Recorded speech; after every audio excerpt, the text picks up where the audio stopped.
कहानी 1983 की, जब बिहार के सीएम जगन्नाथ मिश्र ने पटना के एसपी से बॉबी हत्याकांड की स्थिति पूछी और जवाब था, सर आपकी छवि किसी भी मामले में कैसी भी हो, इस केस में हाथ मत डालिए, नहीं तो हाथ जल जाएगा। एसपी का नाम था किशोर कुणाल, जो अपने बेबाक तेवर और सख्त मिजाज के लिए मशहूर थे।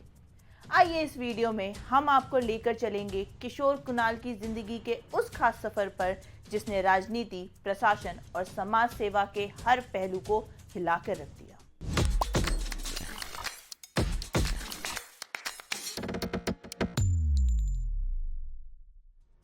बॉबी हत्याकांड कोई आम क्राइम स्टोरी नहीं है।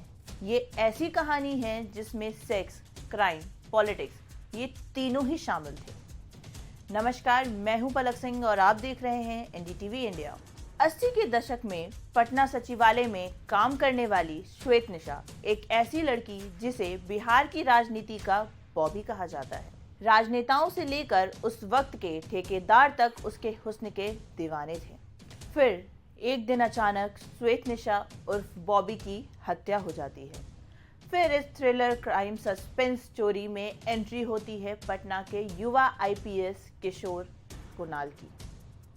मूल रूप से गुजरात कैडर के आईपीएस किशोर कुणाल को 80 के दशक में पटना की कमान मिली। किशोर कुणाल पटना के एसपी बने और उसी दौरान हुआ बिहार का सबसे चर्चित हत्याकांड, जिसमें सबूत थे, सुराग थे, लेकिन दोषी नहीं। किशोर कुणाल ने अपनी किताब में इस वारदात का जिक्र किया है। पटना से दिल्ली तक की सियासत में भूचाल ला देने वाला बॉबी उर्फ श्वेत निशा मर्डर केस पर कुणाल ने अपनी किताब में एक दोहा लिखा, समृद्ध को नहीं दोष गोसाई।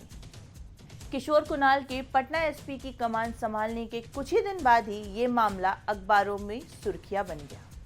तब पत्रकारों ने अखबारों के पन्ने को इस खबर से रंग दिया। एक के बाद एक नए पहलू उजागर होने लगे।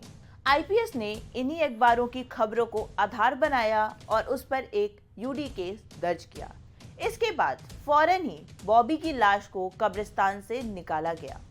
फिर पोस्टमार्टम भी कराया गया। उस वक्त किसी ने ऐसा सोचा भी नहीं था कि इन्वेस्टिगेशन इतनी तेजी से हो सकती है। लेकिन आईपीएस किशोर कुणाल के इस जज्बे का बिहार का हर आदमी घायल हो गया। किशोर कुणाल ने अपनी किताब में लिखा है कि उनके कुछ सीनियर अफसरों ने उनके साथ ऐसा बर्ताव किया मानो सच का पता लगाना अधर्म हो। उन्होंने अपनी किताब में ये भी लिखा है कि खुद तत्कालीन सीएम जगन्नाथ मिश्र ने उन्हें फोन किया और पूछा, बॉबी हत्याकांड का क्या मामला है। इस पर किशोर कुणाल ने उन्हें जवाब दिया कि आप चरित्र के मामले में अच्छे हैं सर, इसमें पढ़िएगा तो इतनी तेज आग है कि हाथ जल जाएंगे।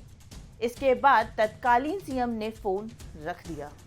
एक खबरिया वेबसाइट के अनुसार अदालत को दिए गए बयान में बॉबी की कथित मां ने बताया कि बॉबी को कब और किसने जहर दिया था।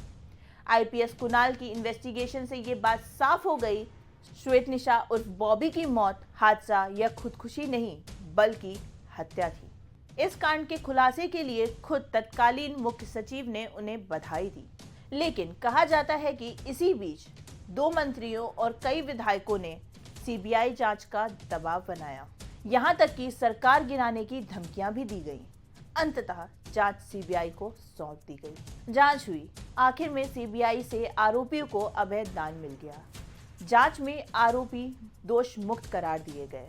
लेकिन आज भी जब इस हत्याकांड की चर्चा होती है तो किशोर कुणाल के बारे में लोग भी कहते हैं, भाई आईपीएस देखा लेकिन कुणाल साहब जैसा नहीं देखा। कब्र से ही लाश निकाल ली थी। भले ही इस केस को अंजाम तक नहीं पहुंचाया जा सका, लेकिन आखिर में किशोर कुणाल ने इतना तो साबित ही कर दिया था कि एक पुलिस वाला चाहे तो उलझे से उलझे केस की बखिया उधेड़ के रख दे और कोई रोक ना पाए।